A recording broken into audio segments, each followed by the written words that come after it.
Hello, everybody, and welcome back to another episode of Scorebook Stories. I'm Alec. I hope you all are having a wonderful, wonderful day today. And this episode, we are moving over to the American League, kicking things off with the American League East, which is a very difficult division to win. A lot of the teams in the AL East are usually some of the top teams in the league, and they have some of the top talent in the league. There's some of the bigger markets, some of the most historical franchises, and they just have a lot of talent. So I'm really excited to talk about the AL East, and my favorite team in the MLB is in the AL East, and that is the New York Yankees, who were the champions in 2024. Hopefully they can do it again as a fan, but we'll see. I don't really know. Either way, we're going to kick things off with the Toronto Blue Jays, who finished fifth in the AL East with a record of 74 and 88. One of their biggest losses this season was Jordan Romano, probably the biggest loss for the Blue Jays here. However, they did add Jeff Hoffman. He's going to be coming into the bullpen to replace or improve the Toronto bullpen. I really do think that Jeff Hoffman and Jordan Romano, who, by the way, switched teams, which is kind of funny. Either way, I think they're both relatively the same pitcher. I really do enjoy both of them. I think they're solid pitchers, very good in relief. You can get a little bit of length out of them. They're not your typical 1-2 inning relievers. I think they're definitely a little bit better than that. Also, trades with Cleveland brought Andre Jimenez to boost the second base position and Miles Straw to add some depth into the outfield. I think that's going to help out Toronto quite a lot. But the biggest addition, in my opinion, is Anthony Santander, who signed a 5-year deal with Toronto and will likely be the day one starter in left or right. I have a feeling he's going to end up being in left field. I'm not sure why. I know he played a lot of right field in Baltimore, but I wouldn't be surprised if Toronto ends up using him as a DH as well. Just switch hitting outfielder, definitely somebody of value to have in the lineup every single day if possible. Also, to to add on to the rotation, Max Scherzer signed a 1-year deal to join Gausman, Barrios, Bassett, and Bowden Francis. I'm not sure how this lineup is going to work out for Toronto. I really do think that they have some great starting pitchers. They're not bad in any sense, but out of the rest of the AL East, this is definitely one of the weaker of the starting rotations. So I would not be surprised if Toronto ends up looking to make some moves and pull in some additional starting pitchers throughout the season. The moves made by Toronto definitely were moves that improved the team. I think this year to last year is definitely a better team up in Toronto. However, I do not think it is enough to win the AL East. I don't think the Blue Jays are good enough to win the AL East. They're going to steal a couple series from the other teams in the AL East. They're going to win a good amount of ball games. They're going to be close to 500. I do not think they are going to be much over 500. And I really don't think they're going to be in a playoff spot really at all this year. The Blue Jays also added a good amount of experience to the organization with veterans signing minor league deals. They could be looking to build some future stars in Toronto, or they could just be looking to make some moves with stars like Vlad or Bo Bichette, and they want to still have a serviceable option at those positions. So I really am not sure what road Toronto's going to go down. It's really all going to depend on how their team is playing at any given point before July. Once we get into July, we're definitely going to have a clear understanding of what the future goals of the Toronto Blue Jays are. Scherzer and Santander are going to bring some more postseason experience that can help the Blue Jays into October, but it's going to be a long road if they even get there. It's going to be very, very difficult for the Blue Jays this season with the roster they have to make a playoff run. I think it is a little unlikely as of now, but baseball is a difficult game and it's a very, very long season. Next up, we are going to be moving to the Tampa Bay Rays, where they really not losing anybody. I think probably the biggest loss is going to be Tyler Alexander, but I think the Rays parted ways with him strictly to make room for Taj Bradley to become a fixture in the rotation. The Rays brought in some infield help and reliability at the plate with Hassan Kim. However, he will likely not be on the opening day roster due to recovering from labrum surgery. Tampa is also significantly improved behind the dish, upgrading from Ben Rortvedt to Danny Jansen. Danny Jansen is not a top catcher, but it is still a significant improvement. I don't think Ben Rortvedt is an everyday catcher. He's good. He's solid behind the plate. He has a decent bat, but I think Danny Jansen is going to be a much bigger help for the Rays behind the dish than Ben Rortvedt would have been for the entirety of the season. They also brought in Eloy Jimenez, who will be bringing some experience to the Rays outfield this season. Josh Lowe, Johnny DeLuca, and Christopher Morel combined have less service time than Jimenez does. That doesn't necessarily mean anything. However, the experience that Jimenez brings to this outfield is definitely going to help these young guys develop. But this projected lineup to me doesn't really look like a playoff team. However, the Rays have one of the top farm systems in the MLB. So if the Rays are seemingly in the conversation for the division title or at least the playoff spot, I would not be shocked if they look to move some of their prospects for big names at key positions that they need, likely pitching. The Rays could also be looking to establish their young players and prepare for the future. The skill level in the Tampa Bay farm system is very impressive. The Rays have one of the best farm systems in the league this season. There's a lot of really good players. I've watched a couple spring training games of the Rays, and their young guys look incredible. They look so good, and it is very impressive. And I think a lot of them would be worth hanging on to for playoff runs over the next 5 to 10 years. The Rays seem to be at a little bit of a fork in the road to me. And this first half of the season is going to tell us which way they're going to go. Is it going to be moving longer term projects down in the farm system for names now? Or are they just going to bite the bullet, lose a bunch of games, and wait for these young guys to show up in the MLB? That is going to be the key thing for the Tampa Bay Rays. Moving on to the Boston Red Sox, who lost to Tyler O'Neill, Kenley Jansen, Nick Pivetta, Chris Martin, Danny Jansen, and a couple other pretty good dudes. And when that many people are leaving your organization, it's usually not a very good sign. However, Justin Wilson, Aroldis Chapman are entering the Boston bullpen.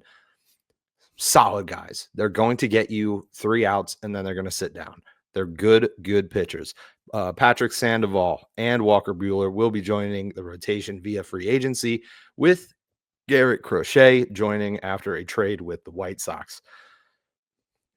Great pitcher, great arm, and I think Garrett Crochet is going to be very, very valuable to the Boston Red Sox. However, it did cost the Red Sox one of the best catching prospects in the MLB, who is likely going to see MLB time this season with the White Sox, not Boston. The biggest move so far, though, for Boston is the addition of Alex Bregman. He has really been one of the guys to hold things down in Houston for a number of years. And he was really weighing his options for very long-term deals and with a number of very good teams. And honestly, before he signed with Boston, I could have put money on it that he was going to sign with Detroit. But obviously, he is taking his skills to the Red Sox, who actually drafted Alex Bregman out of high school. But he decided to go to college, not sign with the Red Sox, ended up in Houston, and now he's back in Boston.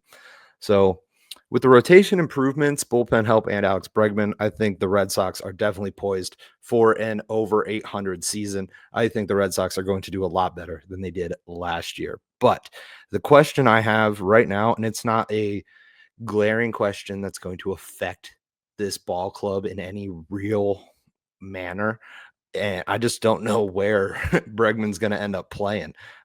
Most of the projections that I've been seeing have him at second base and getting time at third when Devers is going to DH or Devers is getting a rest. I do not think that Bregman is going to be seen at third base often this season unless Devers goes down with an injury. That is the only time that I think Bregman is going to see some serious time at third base.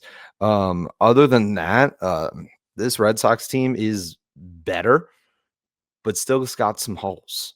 Like they still do. They still need some work in other areas of the field, mainly catcher. Connor Wong and Carlos Navarez, they have less than 3 years of service time combined. The outfield of Rafaela, Duran, and Abreu all have less service time combined than the fourth outfielder, Rob Reifsnyder. Again, service time doesn't necessarily mean a lot, but when you're looking for longevity and consistency and established presence at a position, service time is usually where you look. You find guys who have been there, they've done that, and they have shown that they can be consistent for a long period of time. However, speaking of guys that do not have a lot of service time, I am expecting Vaughn Grisham to become an everyday player and Roman Anthony to make his MLB debut relatively soon. If not the opening day roster, I think these two will be headed to Boston by the end of May at the latest. I definitely think that the shortstop position is up for grabs, and I think Vaughn Grisham could be the guy to steal that position away very easily. Well, not very easily, but I think he has a very, very, very high probability of taking that job. I also think Roman Anthony, who has been playing pretty well this spring, is going to start the season in AAA and end up being in Boston very soon. I think his bat is pretty MLB ready. I do also think that he is a very solid outfielder that is going to be able to hold things down. So I think Boston is looking to have a very decent mix, a little bit more on the side of young guys that is going to put them in a better position to win with the rotation that they currently have. Bullpen is going to be a little bit weak. I would not be surprised if they make some moves throughout the early part of the season to add additional depth to the bullpen. But overall, I think the Red Sox are in a very good position to win this season. 7MM Sports is your hub for all things Seven Mountains Media Sports. You can watch the latest of Sports Talk with Steve Jones episodes. You can find what station you can listen to your favorite Penn State sports team on, and you can even get live social media updates all the time. All of these things are available along with every single show produced by Seven Mountains Sports over at 7mmsports.com. Next up, we have the Baltimore Orioles, who lost a very good amount of depth. However, their two biggest losses were Corbin Burns and Anthony Santander. I think from a defensive perspective, bringing in Tyler O'Neill is going to be a very positive thing for the Orioles. They also added Ramon Laureano for additional outfield depth. I definitely think that is going to help things out and ease the pain of losing Anthony Santander. They also brought in Gary Sanchez, who I do not think is really going to help them much defensively at all. And I would not be surprised if we really only see him in an Orioles uniform as the DH. I really don't think that Gary Sanchez is all that great of a defensive catcher. I don't think he really has much in terms of experience to teach Adley Rutschman. I think Adley Rutschman is pretty solidified as an established top tier catcher. So I think Gary Sanchez is going to be there to give Adley Rutschman a day off once a week and DH the rest of the time. I don't foresee him being much of a presence behind the dish this season. As for the Orioles starting rotation, Charlie Morton will step into a leadership role and basically just bring along a good amount of young guys in that locker room and try to help them become better uh, major league ball players. The Orioles are definitely looking to the future. I really think a lot of Baltimore's young stars who are too advanced for AAA and AA need to continue their growth, but it needs to be at the MLB level. So that unfortunately means that this season could be a rocky season for the Orioles. They have a lot of young guys, but like Jackson Holliday, Colton Cowser, Gunnar Henderson are without a doubt future everyday superstars. They are great ball players. They're going to take over the AL East once they get a couple more pieces brought up from the minors. The Orioles have shown over the past several years that they are committed to building their organization through the farm system. And it is showing right now that it is working and these guys are progressing. And then you have guys like Colby Mayo, who definitely just needs to see MLB pitching. Um, Mayo hit 298 in the minors last season, over 93 games. And in 17 MLB games, he hit .098. He's dominating AAA. He is without a doubt one of the best AAA third basemen today. He is a great ball player. He is going to be a cornerstone in an infield. He's going to be solid at third, reliable glove, possible gold glove winner throughout his career at least once. But I really think right now he just needs to see MLB pitching. He's not used to it. It's different. It is a lot more consistent. The pitchers can locate a whole lot better than they can at AAA. And I really think Colby Mayo is one of those guys that is a prime example of they just need the time to develop. Colby Mayo becoming an everyday fixture on the Baltimore Orioles, he will progress in a positive direction over time. Right now, this season might be a down year for the Orioles because of the young guys that are trying to develop and get used to MLB level.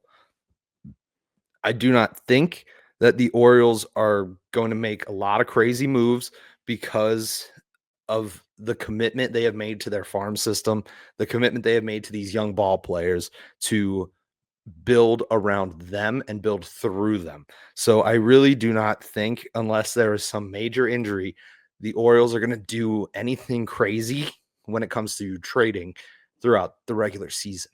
And finally, we have the New York Yankees, who finished atop the AL East last year and lost, unfortunately, to the Los Angeles Dodgers. They did lose Juan Soto, Gleyber Torres, Clay Holmes, all in the offseason, along with a number of other depth guys. They also lost Anthony Verdugo, who still has not signed anywhere, but after watching a couple spring training games, not sure if I'd be opposed to the Yankees bringing him on back. Um, we'll get into that a little bit later. But without all of the Yankees' money going to Juan Soto, they were able to improve in so many other areas. As much as I would have loved to see Juan Soto back in a Yankee uniform, the money he was demanding went to about 6 or 7 other guys.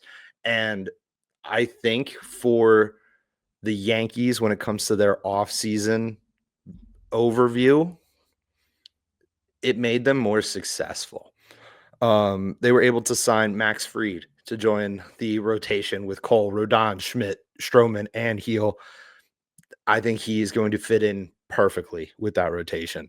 Devin Williams comes to New York via a trade to strengthen the bullpen and add more consistency in later innings. And they also brought in Tyler Matzik, who I think is kind of an underrated arm right now.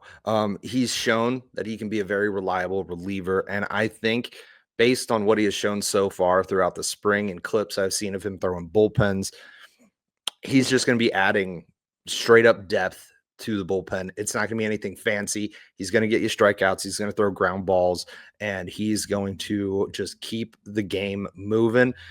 He's not going to put anybody in major situations that is going to damage any kind of lead that the Yankees may have. And if the Yankees are down, he's going to prevent the lead from getting too far away from the Yankees, and which allows their bats to handle the job and hopefully come away with more wins.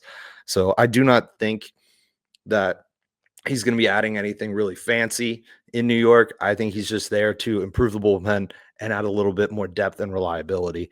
Also, Paul Goldschmidt is going to hold things down at first base on a 1-year deal.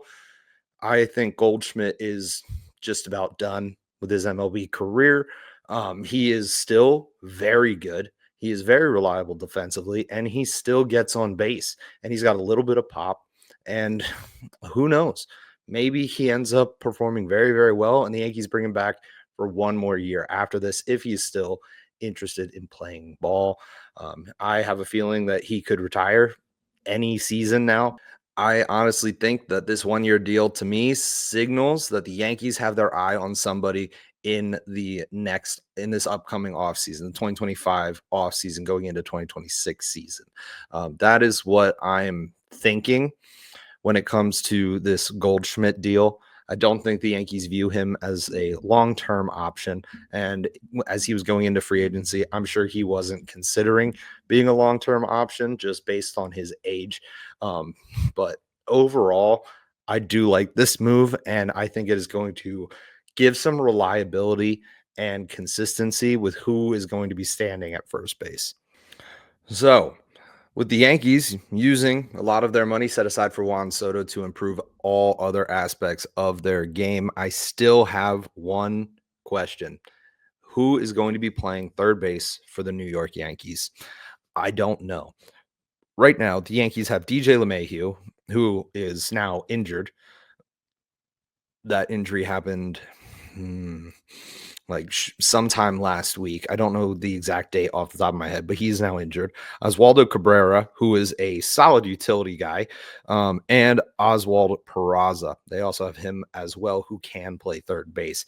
But my problem is that none of them are true third basemen. They all can play third base. And looking into the minors, they don't really have a true third baseman either. They have a bunch of shortstops and a bunch of second basemen who can play third. As we saw late last season, Jazz Chisholm can play third, but he makes the tiniest footwork errors that aren't putting him in the best position to be a third baseman.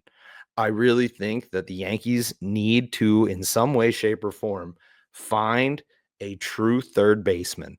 It's probably going to have to be through trades if they want them for this season. Right now, the only trade option that I'm aware of is Nolan Arenado. Nolan Arenado, from what I am understanding through trade rumors and a number of other insiders, Nolan Arenado does not want to be a New York Yankee. He doesn't want to come to New York. Will he, if it's his only option and the Cardinals are absolutely down the drain? I don't know. I really don't. But I think right now, if that is what the Yankees are looking for, that's really the only option. Overall, though, the Yankees, I think, will see very similar success throughout the regular season, but I think they will fall short of the World Series depending on moves made throughout the season, who is going to end up playing third base, and the development of Jason Dominguez defensively. Watching him play in spring training leaves me some cause for concern. He's just making weird errors that you don't normally see MLB ball players make in left field. Whether it's because he's not a traditional left fielder, I don't really know. However, I will say that Cody Bellinger and Aaron Judge should be able to help Jason Dominguez develop at a more rapid rate at the MLB level. Having a switch hitting outfielder that has a little bit of pop and can get on base and has speed like Jason Dominguez does definitely is of value to the New York Yankees and to any organization. However, I will say that if he can't successfully play the outfield, if he is a below average left fielder, that is going to put the Yankees into a tough spot. And I think that is why I wouldn't be upset if they end up bringing Alex Verdugo back. I know Verdugo was not the greatest outfielder for the Yankees. However, I know Alex Verdugo is reliable in left field. I know he's going to make those B plus catches. He's not going to do anything fancy or special. You're not going to see him on ESPN's top 10 plays, but he is a guy that is probably going to hit somewhere around 220, maybe 210, and he's going to make the catches in the outfield. If Dominguez can't make the catches in the outfield, they need to figure out who that person is going to be. Spencer Jones also is another guy who I wouldn't be upset if he ends up making an MLB debut sometime soon. He has pop. He's not a switch hitter, but he has pop, and I know he can play the outfield. He's a little bit older for a prospect. I think he's like 24 years old, but still, I think he would be a solid addition to the Yankees roster this season as well. And they also still have Trent Grisham, who can play the outfield. He's very solid as well. But overall, as long as Jason Dominguez is able to develop as a MLB ball player and he is able to develop a major league bat successfully before July, I think the Yankees will be in a good spot when it comes to their defensive abilities and their offensive production. Stay up to date on everything going on in the sports world by heading over to 7 Mountain Sports on Facebook, 7 Mountain Sports on X, on Instagram. We are on all of your favorite platforms, and you do not want to miss out on a single thing going on here at 7 Mountain Sports. And finally, we have the AL East standings predictions from Scorebook Stories. I think that the Rays are going to end up finishing in 5th, followed by the Blue Jays, the Orioles, the Red Sox, and the New York Yankees, once again, are your AL East champions. And no, I am not just saying that because I'm a fan of the Yankees, and that is what I want as a fan. I genuinely believe that this is how the AL East is going to fall, mainly because the Rays seem to be walking a very similar path that the Orioles went down not too long ago. It was 2, 3, 4-ish years ago. The Orioles just could not win a ball game. They couldn't do it. They didn't have players. They were seemingly saving money, and they were committed to their farm system. And looking at the Rays farm system, if they're not committed to this farm system, then they need to start moving these guys for top key players now. Bottom line, I think the Rays are willing to have a bad season to develop these young guys and put them on a path to winning World Series or at least deep playoff runs in the next 4 to 5 years. I also think that the Blue Jays are going to come in 4th because they didn't really do enough to improve their roster now to try to win. I think that the Blue Jays are a good team with solid ball players, but it's not enough to get the job done. They're going to, like I said, they're going to steal some series from the rest of the teams in the AL East. They're going to steal some series on the road against other divisions. They're going to be a good team that is going to have a chance to win every single ballpark they go into, no matter who's on the mound. However, I do think that their rotation is the weakest within the AL East, putting them at a pretty significant disadvantage when it comes to how they're going to perform in the division. The Red Sox are going to finish 2nd in this division, but I'm going to talk about the Orioles first because they're going to finish 3rd. They have a lot of upside, but lack of experience. And I think that lack of experience can be a little bit concerning when it comes to the length of an MLB season. It's a long season, and there's a lot of guys who are not very proven yet. But I do think the Baltimore Orioles are going to be making deep playoff runs and are in a position to win a World Series within the next 5 years for sure. And then we get into the Boston Red Sox, who are definitely going to be better than they were last season. However, I do not think that the Red Sox are going to win the division, mainly because they have more holes and unproven talent at those positions, like their outfield, shortstop, catcher. Their bullpen is not as solid as I'm sure they would enjoy it to be. But overall, they are definitely a better ball club than they were in the 2024 season. So without a doubt, the Boston Red Sox are going to improve. And finally, obviously, the New York Yankees will finish first because I think they went out and made the best of their situation with not bringing back Juan Soto. Adding Cody Bellinger to the outfield is huge. Devin Williams to the bullpen is going to be a massive upgrade and definitely give them more room to turn things over to the bullpen later in games or even earlier in games as well. Max Fried is going to bring a little bit more reliability to the starting rotation. They have Jason Dominguez, who I'm hoping is going to pan out the way that they have planned he will forever.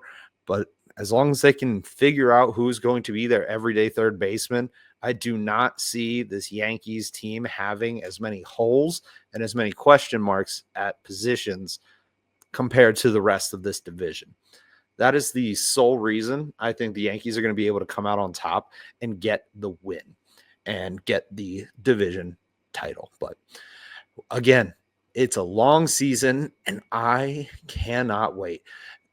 It has been absolutely incredible watching spring training. It is so much fun to see spring training going on, seeing a lot of the potential future of each organization get a shot to make the club this year, even though it's probably not going to happen. But either way, I hope you all are enjoying spring training as it rolls along. And I am really, really looking forward to opening day.